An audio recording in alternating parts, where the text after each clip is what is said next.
which is Guillermo Rigondeaux of Cuba and now of the United States against Tian Kennedy of Philadelphia. Tail of the tape for these two fighters, and remember, Rigondeaux comes out of Cuba after a spectacular amateur career. He won 2 Olympic gold medals, reportedly won 388 of 400 fights. He's 9-0 as a pro. As a 6-year age deficit against the younger Kennedy.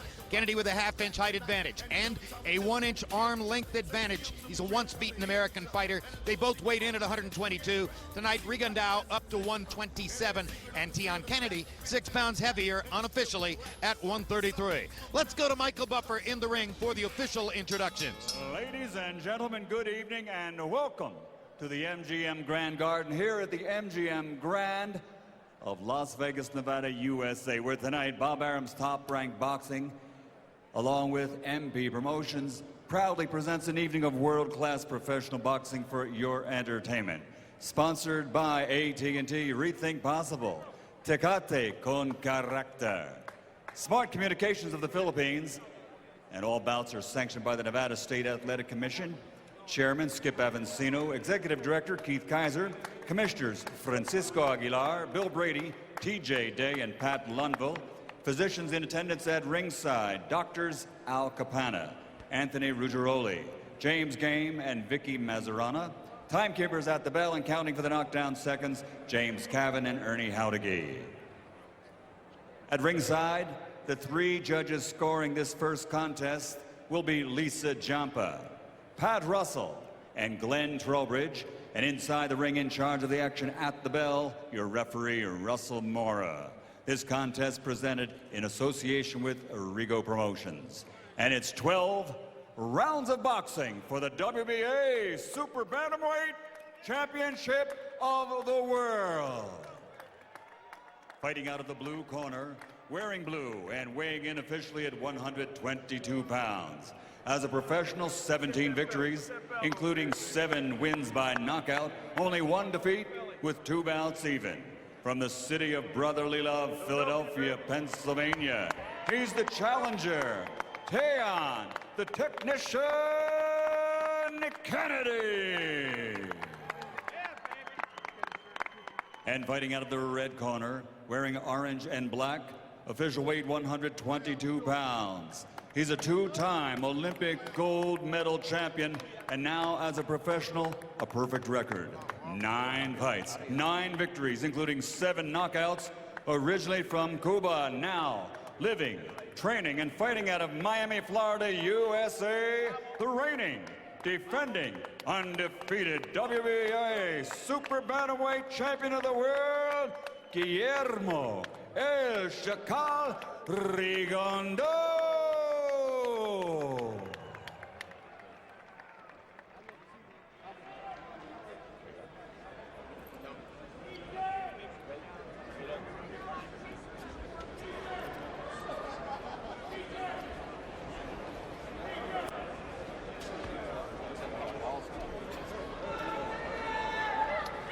Okay, gentlemen, trunks here are good. Anything below that line is a foul. We went over the rules in the dressing room. Acuérdense, quiero una pelea limpia. Expect a clean fight. God bless. God bless, touch up. Rigondeaux or Rigondeaux, depending on who you talk to, one of the greatest amateurs of all time, and is a southpaw with real punching power and a real good defense. He has to look spectacular to garner enough fanfare to be worth it for other big-name fighters in the lighter weight classes to want to get in the ring with him. I'm going to go for the simpler pronunciation, Max. Rigondeaux, I believe we'll just live with that one and let those sophisticates who speak Cuban dialect perfectly throw in the E if they wish. Go with that. Or call him Guillermo. He's got spectacular trunks, that's for sure, and Emmanuel, one of the most amazing amateur careers ever. 388 wins in 400 reported fights. I think he would be considered up there with the great Teofilo Stevenson as one of the greatest amateur boxers in history. Cuba has produced, of course, a dozen or so fighters with records like that in their amateur careers. A limited array of them have appeared in the United States. The most prominent of them, probably Joel Casamayor, who was the opponent in Timothy Bradley's only previous fight here in Las Vegas on the undercard of Pacquiao Marquez last fall. Tian Kennedy's father was a middleweight boxer. And he takes a hard left hand from Rigondeaux. The knock against some of the Cuban fighters, and Rigondeaux said that he was going to change that tonight, is that they get comfortable winning, as we say on points, accumulating points. And there you see that power. I mean, another great straight left hand, and Kennedy buckled. He buckles again on another one. And Tian Kennedy may have trouble staying on his feet here in the first round if he keeps taking the kinds of shots that Rigondeaux is putting on him now. Kennedy fires back. Russell Moore was watching, and now the glove finally touches the canvas, and Rigondeaux gets credit for a knockdown. 5, 6, 7, 8. Come here. You okay? You want to fight? Yeah.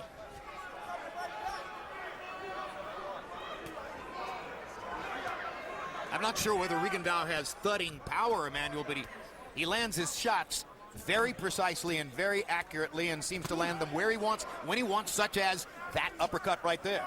I am very impressed. Not only is he punching very accurate, I think he has good power, placing his punches good, and he's trying to make a statement tonight to show that he can punch and not just win points and lay back and come on later on at the end maybe, but he's trying to just score a knockout, and he's placing and mixing up his left hands properly. by the way, I think Rigondeaux is a devastating puncher.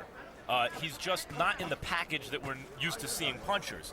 He's primarily a defensive fighter who doesn't throw a tremendous volume, but not only is he precise, he has concussive power in one shot. A power counter puncher? Yeah. And, you know, he studied exactly the position to throw his left hand. He's studying all of the movements of Kennedy where he can feel whether I can throw it through the center this time. Next time I'm going to throw it on the side. He's mixing it up. Or either I'll let Kennedy throw a right hand and I'll counter it by shooting my left hand after he misses. That's a great point, Emmanuel. He's thrown the left hand straight. He has swept it. He has thrown it as an uppercut. And as you say, focusing on all of the various ways in which he can hit the target.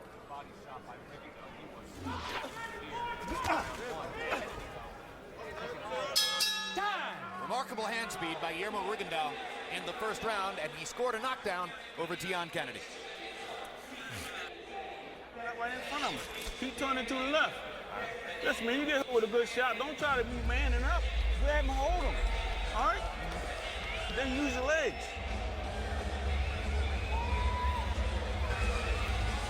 Are you okay? Stay standing there, straight up, all right? Keep moving on, keep going to the outside. Touch and move to the outside, Rigo. And use the jab. Use that jab so he doesn't come in. Use that jab. When you throw that jab, he doesn't throw the right. When you bring it down, then he comes in. Here we see the punch that started the problems, which was a left hand after he let Kennedy throw a right, and he countered over. But what was also equally as impressive, that all of his punches he was shot was very clearly well-placed punches, and probably about 80% landed, which is very unusual. Even though Kennedy has his defense up, he still found ways to get between the gloves and outside of the gloves. That look shows you that the left glove touched canvas. That's why it was ruled a knockdown at that point. CompuBox numbers one-sided. Rigondeaux, 18 of 26. That's 69%. These are power shots. Kennedy, 1 of 10. Only threw 10 power shots in the entire round. Kennedy is fighting a good fight. He hasn't did anything wrong. He hasn't really made any mistakes. It's just the accuracy and experience of his opponent that's been able to find gaps and to be able to land the punches. But he himself is fighting a very good fight. You heard the piece of advice his father gave him in his corner. Said, no, look, when you get tagged like that, don't man up and try to prove how strong you are. Grab him and hold him. On a Pacquiao undercard at the end of 2010, in November, Rigondeaux fought Ricardo Cordoba. We called that fight. And with high expectations coming in, he really struggled and eked out a split decision against a tough guy, but in terms of talent, a more ordinary kind of guy. And I think that really hurt him, because it gave people an excuse not to fight him, as though they didn't already have one, you know, southpaw with punching power and defense. Because he wasn't exceptionally exciting, even though it was a tough fight. It was only his 7th pro fight. It was the first time he went 12 rounds. But because of his amateur background, he's perceived as this, you know, real veteran fighter already. Referee Russell Moore a moment ago did a good job of breaking up a potential tackle before either fighter hit the floor. He had to move quickly to do it and got it done.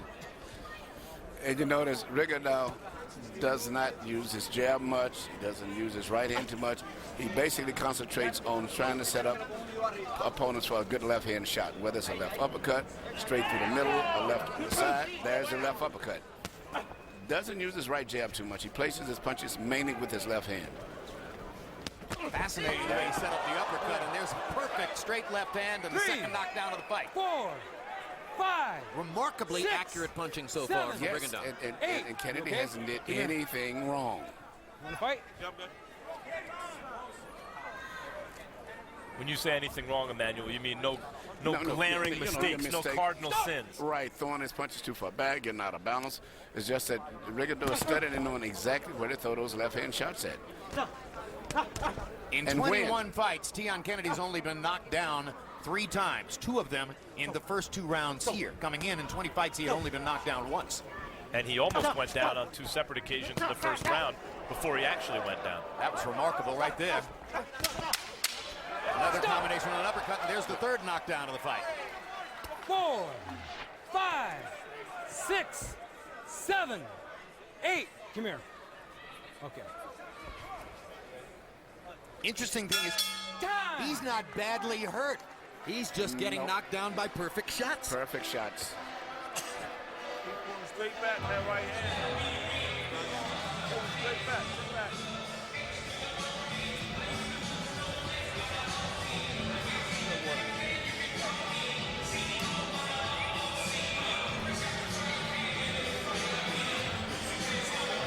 Going straight back with the right hand. Stroke it to the left. Don't reach with that right hand. Don't even worry about throwing that right hand yet. You can try to counter. Here we see Rigondeaux just placing his punches very well, anticipating the position of Kennedy's right hand. We went directly through the center this time, just as Kennedy was jabbing. And now he comes right back with another one of them straight through the center again. And here we see the next knockdown, which is right on the side of the head, just as Kennedy was punching himself and left himself slightly open. So as we come to round number 3, Tian Kennedy has been knocked down 3 times by Guillermo Rigondeaux in the first 2 rounds. Once in the first, twice in the second. Emmanuel, I know Tian Kennedy isn't exactly Abner Morris, but to my eye, there are 3 guys, 3 fighters, 126 and below, who I think have separated themselves from everyone else. I think Nonito Donaire is one. I think Gary Russell Jr. is going to be another. And I think Rigondeaux is in that category. I agree with you 100%. Great assessment. And I would love to, when those fights take place, to be there. Those are the 3. Yes. If I had a fighter, if I managed a fighter 126 pounds or below, I'd try to avoid those 3. 2 of them are southpaws. Russell has extraordinary hand speed and a very polished southpaw style. A fight between him and Rigondeaux would be fabulous, it seems to me. The 2 lefties, both with power and with speed. Eventually, they're bringing Russell along slowly. He's so dominant that, you know, he's just totally dominating solid but unspectacular opposition. Maybe he's not quite ready yet, but he should be soon. More likely you would see Rigondeaux at some point against Donaire because they share the same promotional time. And they're, as I mentioned earlier, Rigondeaux is not a seasoned professional veteran, but with 300, whatever it is, amateur 400 fights. amateur fights, 388 wins, according to the record. I've also seen reports of a 243-4 record for Rigondeaux. So who knows?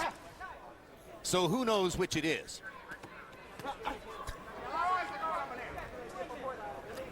But those 3, I think, are the special talents below 126.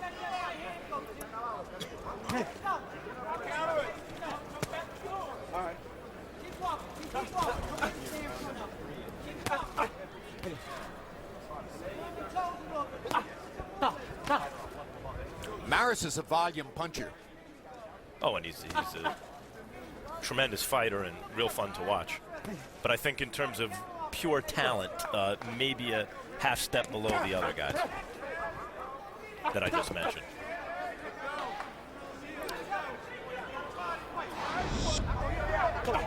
Kennedy has avoided getting hit cleanly with that left hand of Rigondeaux, and as a result, it's been a fairly interesting round. Even though he hasn't been able to land any clean punches, he's watching out for the variety of left hand punches from Rigondeaux, and it's kind of neutralized the attack of Rigondeaux at this point.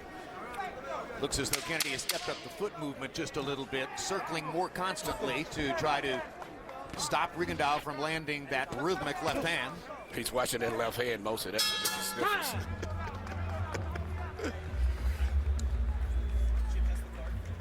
June 16, Julio Cesar Chavez Jr. defends his middleweight championship against Ireland's Andy Lee.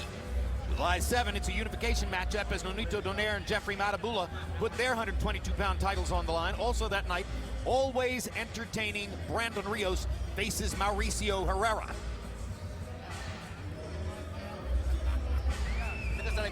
He throws a punch. When he throws a jab, do the counter punch and then finish off with the swing. This is the fourth round. Guy's done. You gotta work the body more. It's going to be more consistent with your attack. More consistent. You got to throw more punches. The guy's done. You throw a combination. He throws a combination because you let him build. You got to finish him off. Seldom will you hear a more one-sided CompuBox report than the following. Power shots through 3. Rigondeaux, 36 out of 67. He's landing 54% of his power shots. Kennedy, 4 out of 31. He lands 4 power punches in 3 rounds. So that gives you a hint as to how Harold Letterman may have scored the first 3 rounds. Harold, how do you have it? You know, Jay, I got 3-0, 30-24, Guillermo Rigondeaux. You know, when you're up by 6 points after 3 rounds in a 12-round fight, it's going to be hard as the devil for Tian Kennedy to box his way back into this fight. Guillermo deserves an extra point in round number 1 for 1 knockdown, and then when he dropped him twice in the second round, he gets a 10-7 round, and he won the 3rd round because Rigondeaux, you know, looked real good. He landed good shots. So Rigondeaux by 6, but I got to tell you, if Rigondeaux was a finisher, he would have jumped on him in the first round and got him out of there. 3-0, Guillermo Rigondeaux. Well, that goes back to what we were talking about in the first round. A power counterpuncher, a guy who takes his opportunities and uses them perfectly, but who isn't exactly aggressively coming forward to try to get you all the time. And that comes a lot from too many amateur fights, too. No, don't let him go. Let him go. Don't hold him. Especially with the system that he's been, you know, brought up under, which is that computer. Get a point, stay ahead, don't take too many chances, get your point again, stay ahead. But I think Max accurately described what we saw in the Cordoba fight, and clearly he has improved and developed more of a professional style since then. But Kennedy has not been able to mount any type of an attack. But Cordoba carried it to him and challenged him a lot more. Kennedy came down and basically Kennedy is doing what he's doing is trying to stay out of the way of the left-hand punches for the most part. But he hasn't been able to do anything offensive himself. He's throwing the right hand, even the jab, so gingerly you wonder if there's something wrong with it, Rigondeaux. You know, he taps him with the right hook. He's not throwing it with real force. Great point. He saves the real force for his left hand. I think he's trying to soften it up and relax Kennedy a little bit. So every punch he was throwing the first few rounds was all power shots. Now he's trying to relax, touch him lightly, and then load up with the power shots. I'm fascinated with Rigondeaux's full feints, Emmanuel. It's as though he rehearses the whole punch before he throws it. In the second round, twice, he put the left hand out there very slowly and brought it back. Second time he brought it back, then he launched and threw a perfect power shot that knocked Kennedy down. Yeah, he's trying to pull Kennedy in, but he's really beautiful in terms of his defense. He maintains perfect balance. He slides just enough to make the opponent miss a punch, but still keeps himself in position to punch back. Get him up. Come here. Okay, let's go.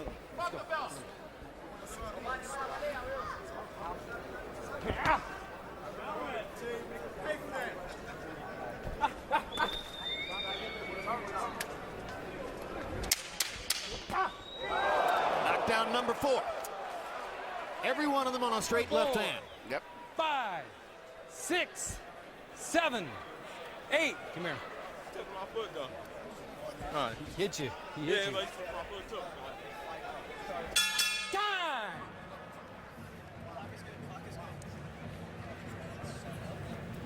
Hey.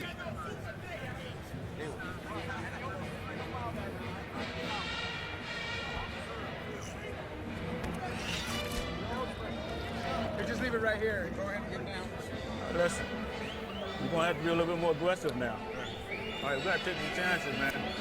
All right? gotta start stepping up a little bit more. All right? A little bit more. Okay?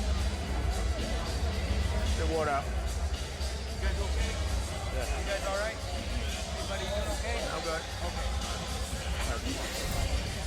Kennedy told the referee that Rigondeaux had stepped on his foot, and as we could see, that is exactly what had happened. In addition to getting hit with a beautiful left hand. So legally it was still a knockdown if the referee didn't see or didn't consider that he stepped on his foot. Could he have ruled it not a knockdown because Rigondeaux stepped on his foot? I really don't know. That's Harold, is there any rule about that? You know, Jim, it's the referee's call. I mean, if the referee says that he went down because the other guy stepped on his foot, he could call it. But, you know, it would really be a stretch because he got hit with a left hand when he went down.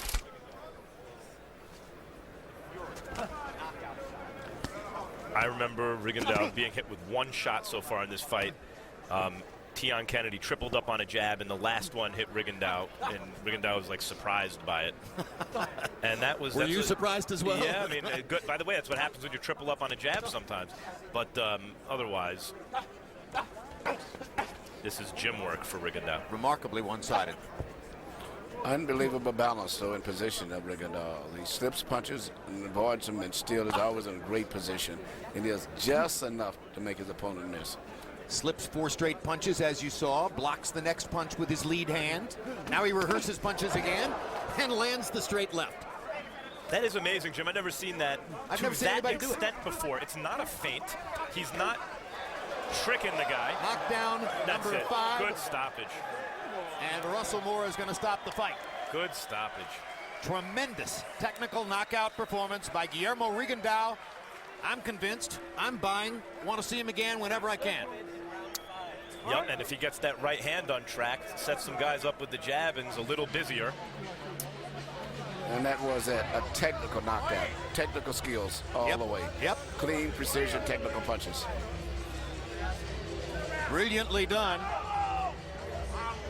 And only the second loss of Tian Kennedy's career. Again, he came into the fight having been knocked down once in his career. They may have to give him 2 losses And for if that the one. last one was ruled a knockdown, he was knocked down 5 times in this fight. Yeah, that might count for 2 losses, Jim. I don't know, but that was a dominant win. Yep. Glove touched the canvas, so indeed, 5 knockdowns in the fight. And at no time was really Kennedy in really, really serious bad condition. Just he couldn't avoid getting hit with those clean precision punches coming from Rigondeaux. I'm reminded of the night that Floyd Mayweather knocked down Diego Corrales 5 times, also with precise, accurate punching. And Tian Kennedy's no Diego Corrales, but Of course still, not. but he's good enough that you shouldn't be able, as you said, to fully rehearse combinations Unbelievable. before you throw them, and then throw them and they land exactly as you imagine. What is he, operating in the Matrix? one whale of a show by Rigondeaux, and let's go up to Michael Buffer for the official result. Ladies and gentlemen, here at the MGM Grand, referee has to call a halt to the bout following that last knockdown. The official time is 1 minute, 11 seconds, round number 5. The winner by knockout victory, still undefeated and still WBA Super Bantamweight Champion of the World, Guillermo El Chacal Rigondeaux. And we won't stop.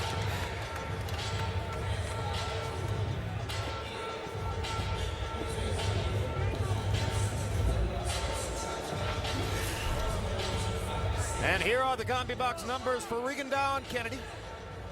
Total punches landed, Rigondeaux 58. Only 58. Virtually every one of them must have been a straight left hand with power. 183 thrown. And of course you saw the putrid numbers for Kennedy. 6 out of 40 power shots. Rigondeaux, 48 out of 98 power shots, almost 50%. And just a brilliant performance. Easy knockout, technical knockout win for Guillermo Rigondeaux. Rigondeaux.